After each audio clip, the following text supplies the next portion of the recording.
What's going on YouTube? How y'all doing out there? What's happening? This is gonna be about Denzel Washington losing the role in Love Field to Dennis Haysbert. Now, I had done about how Kim Basinger lost out the role to Michelle Pfeiffer. Well, Denzel Washington was tapped into playing the lead role in the movie, the love interest, and in this interracial film back set in which was going to be based in Dallas, JFK, etc., etc. But Dennis Haysbert ended up getting the role over Denzel Washington. So anyway, um, Denzel at the time, I when I watched the movie, I just looked at the height, the structure, and everything. And Dennis Haysbert has always came off like a he's a good actor. I mean, he's been around for a long time. I remember he did the episode of White Shadow. Cat been around forever and a day.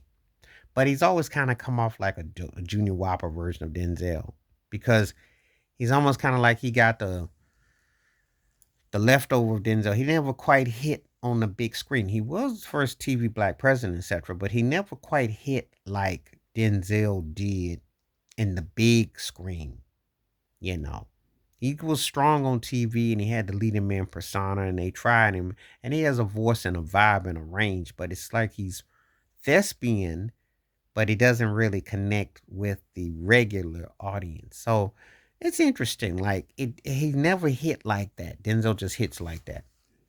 Well, anyway, Dennis Haber's got this role with Michelle Pfeiffer, black man, white woman, which was a big deal, really. And you think about the JFK and the 60s and the South and the whole nine, and he had a black daughter and the whole thing. He was a widower, and it was just a lot of craziness and a lot of drama and a lot of tension and so on and so forth. And it was an interesting love story and complex and controversial, all that. So interestingly, he got the role over Denzel. And it's like I'm looking at the film, their height, their style, their vibe, their aura. It's just that obviously Denzel looks like it's Denzel and Haber looks like Haber, but you can see where the director was going. And it's like if I don't get him, I'm getting him. So it's almost like you get a clone, but you get it kind of like a different center version of it. But I could so see the parallels if you can understand it. As a matter of fact, between Michelle Pfeiffer and Kim Basinger, I could see the parallels, and between Denzel Washington, Dennis Haysbert, I could see the parallels. It's uncanny. It's a trip when I looked at it like that because I was like, wow, this is cloning. This is interesting. You don't think about that when you're watching a film or you're going through it at the time or what's the complexness of it until you get a chance to look at it in hindsight.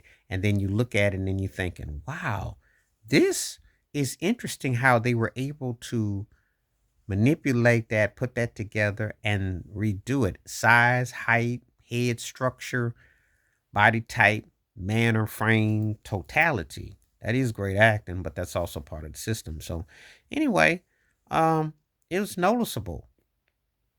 So basically, Denzel Washington lost the job to Dennis Haysbert for a Love Field movie, but it was very much similar cut. So interesting at that time, Denzel was just coming off around. That's right before Malcolm X came out, so he hadn't quite hit his his prime yet. He was more bigger on certain styles of films, but he hadn't really hit like that. And Dennis Haysbert was like middle of the road, but still doing his thing. But anyway, let me know what you think. Please like, subscribe, welcome thoughts, comments, and I do respond. Thank you. Wash your hands. Keep your mind clear. Watch out for another. Share it if you like, and hit that membership because when you do requests like this come true, stay safe, stay blessed, stay woke, stay free. And you always learning something new with these. I'm out.